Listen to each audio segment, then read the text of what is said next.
अस्सलामुअलैकुम बच्चों, कैसे हो आप लोग? ठीक हो स्टूडेंट्स? मैं आप लोगों के साथ जो टॉपिक शेयर करने लगा हूं वो है 10th क्लास की केमिस्ट्री चैप्टर नंबर 12। और आज का जो हमारा लेक्चर है वो है जी कि अल्केन क्या है और उसके सोर्सेज क्या है, हमें अल्केन कहां कहां से मिलता है। हम इससे पहले भी अल्केन के ऊपर बात कर चुके हैं अपने लास्ट लेक्चर में, और आज फिर से एक बार हम इसके ऊपर बात करेंगे कि अल्केन्स क्या होती है। और इसके अंदर मैंने आपको एक मोस्ट इंपॉर्टेंट शॉर्ट क्वेश्चंस भी बताना है। तो चलते हैं, स्टार्ट करते हैं कि अल्केन्स क्या होते हैं। बच्चों, इससे पहले वाले लेक्चर्स में हमने पढ़ा था कि हमारे पास हाइड्रोकार्बन्स होते हैं और वो दो तरह के होते हैं। एक होते हैं सैचुरेटेड हाइड्रोकार्बन्स और एक होते हैं अनसैचुरेटेड हाइड्रोकार्बन्स। तो बच्चों याद रखना, ये जो अल्केन्स होते हैं, एक तो हम इनको बोलते हैं ये सिंपलेस्ट हाइड्रोकार्बन्स हैं।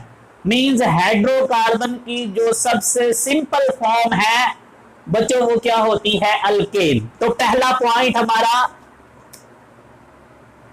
अल्केन्स आर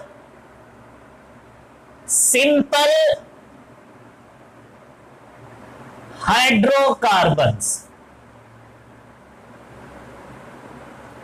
बच्चों सेकेंड पॉइंट याद रखना, इन्हीं को हम लोग सैचुरेटेड हाइड्रोकार्बन्स भी बोलते हैं। और उसकी वजह क्या है? क्योंकि बच्चों यहां अल्केन में कार्बन कार्बन के दरमियान सारे के सारे जो बॉन्ड होते हैं वो सिंगल बॉन्ड होते हैं, इसलिए हम इसको क्या बोलते हैं? Saturated hydrocarbons. तो second point, alkanes are saturated hydrocarbons. बच्चों थर्ड पॉइंट, जैसे मैंने अभी बोला आपको कि यहां सारे के सारे जो बॉन्ड आपको नजर आएंगे वो सिंगल होंगे, ना तो आपको यहां डबल बॉन्ड नजर आएगा और ना ही ट्रिपल बॉन्ड नजर आएगा। तो हम लिख लेंगे alkanes contain all the single bond between carbon carbon. बच्चों यहां हाइड्रोजन होगा, हाइड्रोजन तो वैसे ही सिंगल बॉन्ड बनाता है, लिहाजा हम कह सकते हैं कि यहां कार्बन कार्बन के दरमियान भी, और चले मैं साथ मेंशन कर देता हूं कार्बन हाइड्रोजन के दरमियान भी बच्चों सारे के सारे जो बॉन्ड होते हैं वो क्या होते हैं? सिंगल बॉन्ड होते हैं। बच्चों यहां ना आपसे एक शॉर्ट क्वेश्चन पूछता है मोस्टली एग्जामिनर दो तरीकों से। पहला तो यह है, आपसे ऐसे भी कह सकता है कि why alkanes are less reactive या लीस्ट रिएक्टिव, कि अगर हम अल्केन की रिएक्टिविटी की बात करें तो ये इतना जल्दी रिएक्ट नहीं करता। तो आपसे पूछता है कि ऐसी क्या वजह है कि अल्केन लेस रिएक्टिव क्यों होता है, या एक और नाम भी है और ये एमसीक्यूज भी है। बच्चों याद रखना, अल्केन का एक और नाम होता है, वो होता है पैराफिन्स। तो आपसे शॉर्ट क्वेश्चन में भी पूछ सकता है कि why alkanes are called paraffins, या एमसीक्यूज में भी पूछ सकता है कि अल्केन्स आर आल्सो कॉल्ड, नीचे बहुत सारे ऑप्शन होंगे जिसमें से एक क्या होगा? पैराफिन्स। तो याद रखना अल्केन्स को हम क्या बोलते हैं? पैराफिन्स भी। और फिर मैं आपको बताऊंगा कि पैराफिन्स इसको क्यों बोलते हैं और ये लेस रिएक्टिव क्यों होता है। तो पहले हम पॉइंट बना लेते हैं, alkanes are also called paraffins.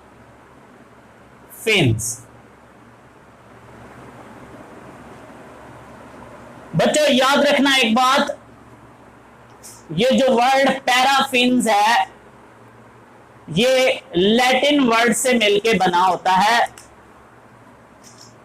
The word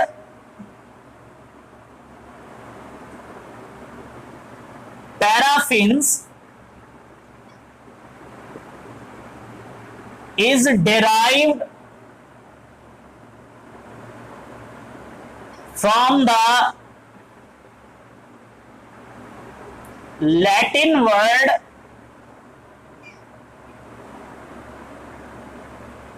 para, बच्चों जिसका मतलब होता है लेस या लिटल भी बोलते हैं, और जबकि एफिन्स मीन्स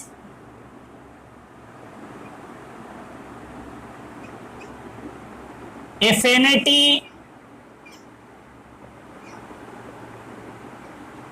और रिएक्टिविटी।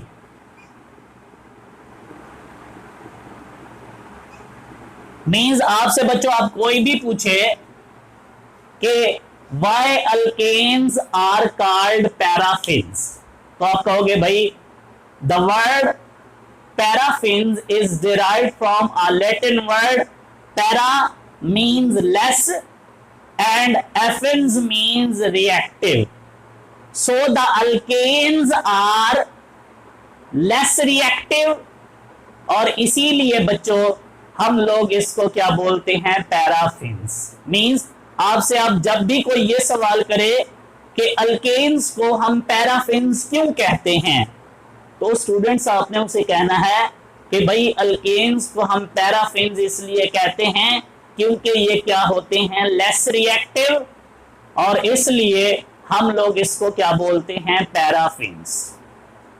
अगर आपको वो ऐसे क्वेश्चन नहीं करता, वो आपको कहता है नहीं जी बताओ अल्केन्स को हम लेस रिएक्टिव क्यों कहते हैं, तो सबसे पहले तो यहां पे भी आप यही वाली बात बताओगे कि भाई अल्केन्स जो है उसे हम पैराफिन्स बोलते हैं, और पैराफिन्स का मतलब क्या होता है, लेस रिएक्टिव, इसलिए हम कहते हैं कि अल्केन्स क्या होते हैं, लेस रिएक्टिव।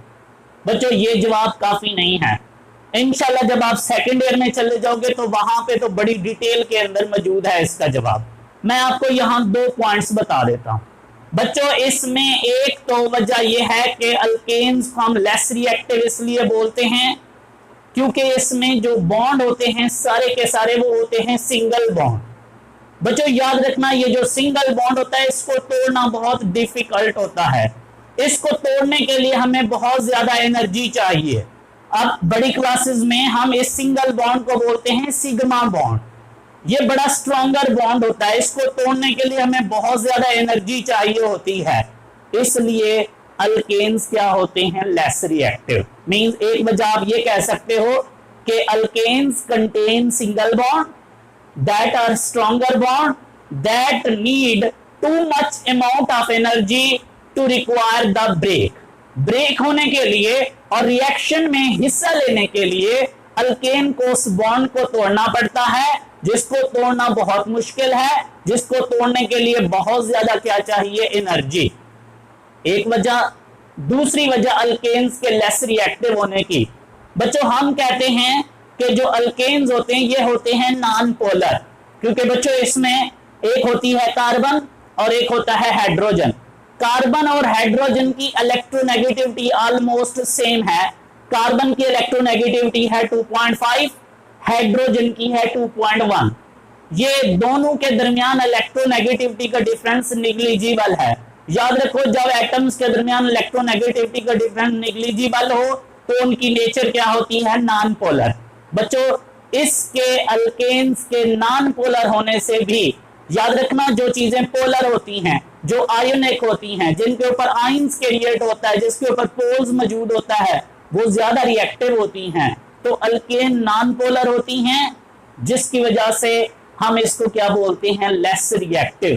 तो ये जो 2 वजूहात हैं जिसकी वजह से हम अल्केन्स को लेस रिएक्टिव बोलते हैं।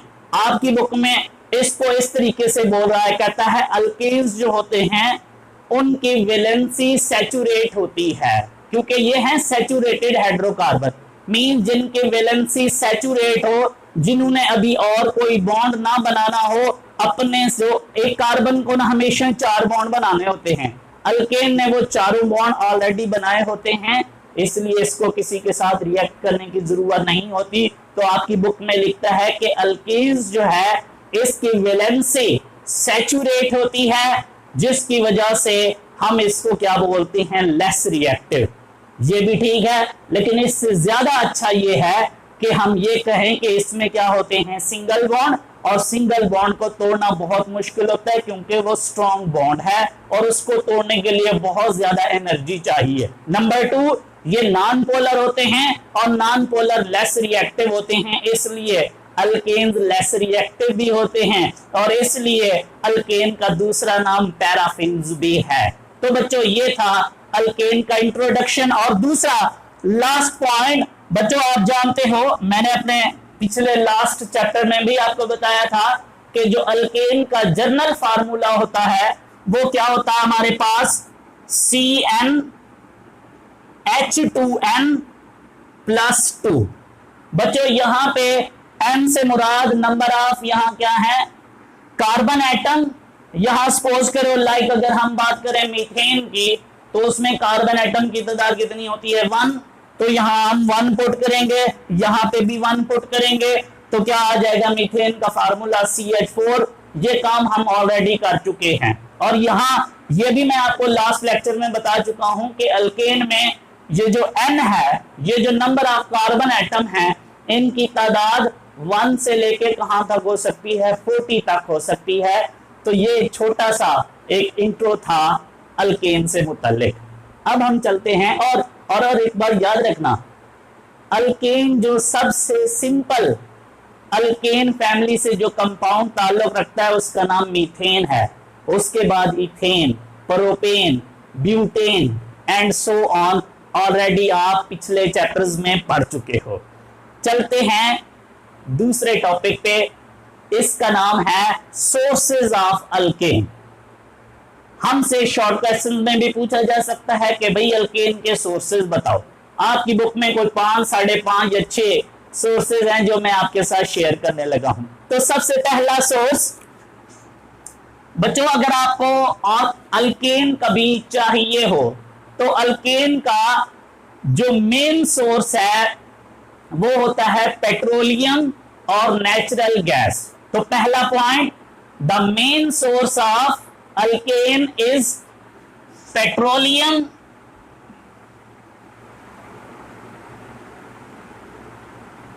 And natural gas.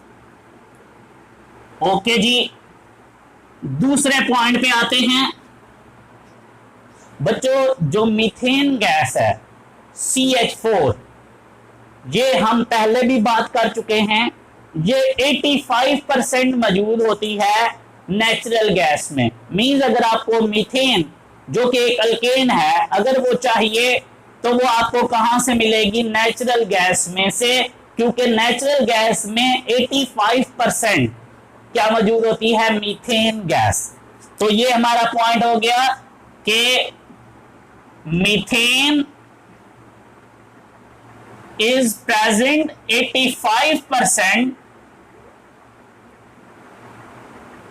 in natural gas।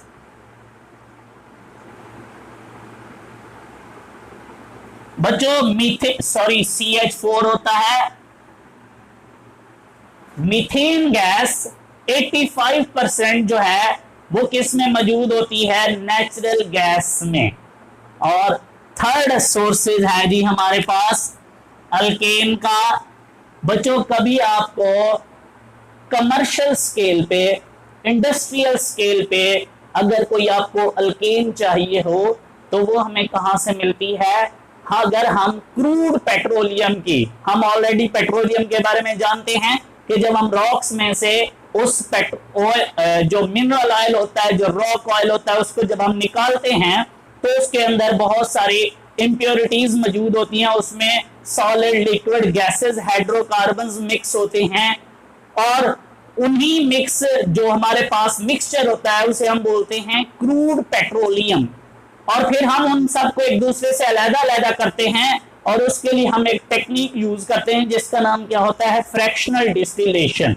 और इंडस्ट्रियल स्केल पे, कमर्शियल स्केल पे आप जिस टाइप का भी आपको अल्केन चाहिए हो वो आप कहां से हासिल करते हो? Fractional distillation of crude petroleum. तो हम कह सकते हैं कि all the alkanes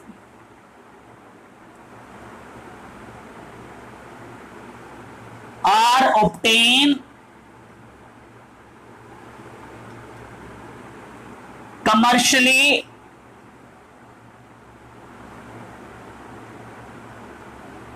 by fractional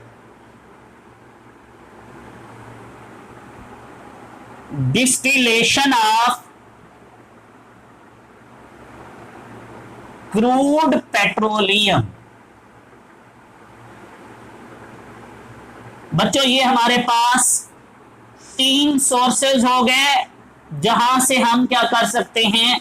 alkane को हासिल कर सकते हैं। नंबर 4, बच्चों कभी आपको अगर मीथेन गैस चाहिए हो, अच्छा मीथेन गैस का एक एमसीक्यूज आपके साथ शेयर करने लगा हूं। हम लोग इसको मार्श गैस भी बोलते हैं। कभी अगर आपको मार्श गैस चाहिए हो तो बच्चों मार्श गैस को हम लोग हासिल करते हैं जब वेजिटेबल्स के ऊपर जो है वो बैक्टीरियल रिएक्शन होता है, यानी सड़ी सब्जियां होती हैं, जब बच्चों वो क्या करते हैं उसके ऊपर अपना रिएक्शन करते हैं, बैक्टीरियल रिएक्शन, तो उस वक्त जो उनकी डीकंपोजिशन होती है वहां से जो हमें गैस मिलती है स्टूडेंट्स, उस गैस को हम क्या बोलते हैं? Marsh gas. और वो क्या किस चीज के ऊपर मुश्तमिल होती है? मोस्टली मीथेन गैस के ऊपर। तो इसलिए हम सम टाइम बल्कि मोस्टली हम लोग मार्श गैस को क्या बोलते हैं? Methane gas. तो याद रखना मीथेन गैस का एक और नाम भी है, वो क्या है? Marsh gas. तो हम यहां लिखेंगे कि जी marsh gas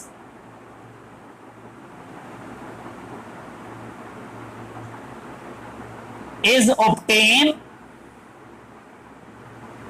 by bacterial decay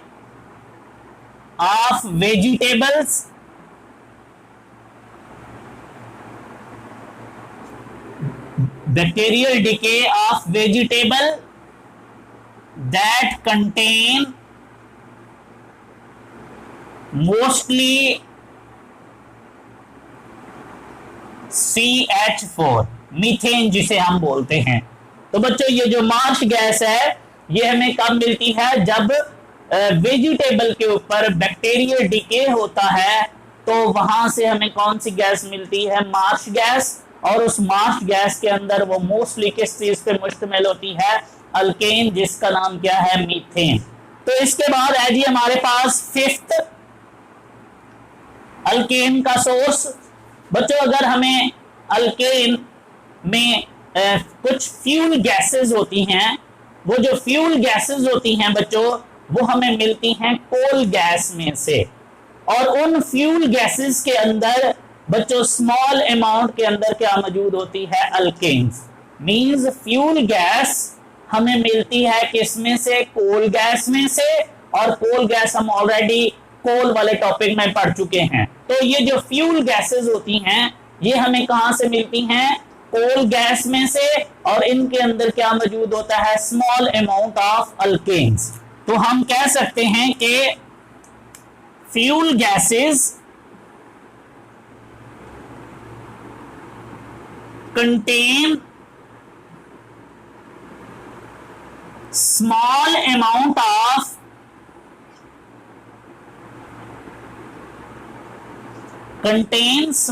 amount of alkane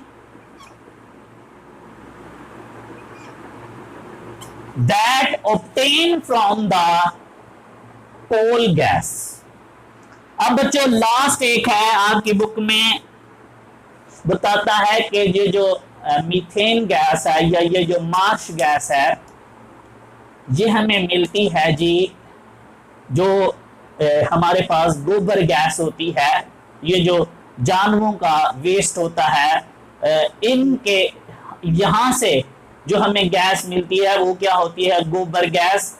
उस गोबर गैस के अंदर भी क्या मौजूद होती है? Methane gas. और इसके अलावा जो हमारे घरों का वेस्ट होता है, सीवेज जिसे हम बोलते हैं, वो जो सीवेज गैस होती है बच्चों, उसके अंदर भी क्या मौजूद होती है, मीथेन गैस। और इसके अलावा जो प्लांट्स होते हैं उनका जो वेस्ट होता है उससे जो हमें गैस मिलती है उसे हम बोलते हैं बायोगैस। तो ये जो बायोगैस होती है, ये जो हमारे पास सीवेज गैस है, और इसके अलावा जो गोबर गैस है इसके अंदर भी क्या मौजूद होती है, मीथेन। और आपको ये हासिल हो सकती हैं, आप अल्केन्स को यहां से भी हासिल कर सकते हो। मींस CH4 को आप हासिल कर सकते हो, ऑब्टेन कर सकते हो फ्रॉम द गोबर गैस,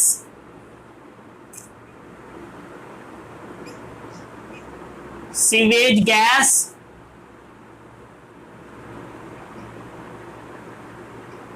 और इसके बाद है जी बायोगैस में से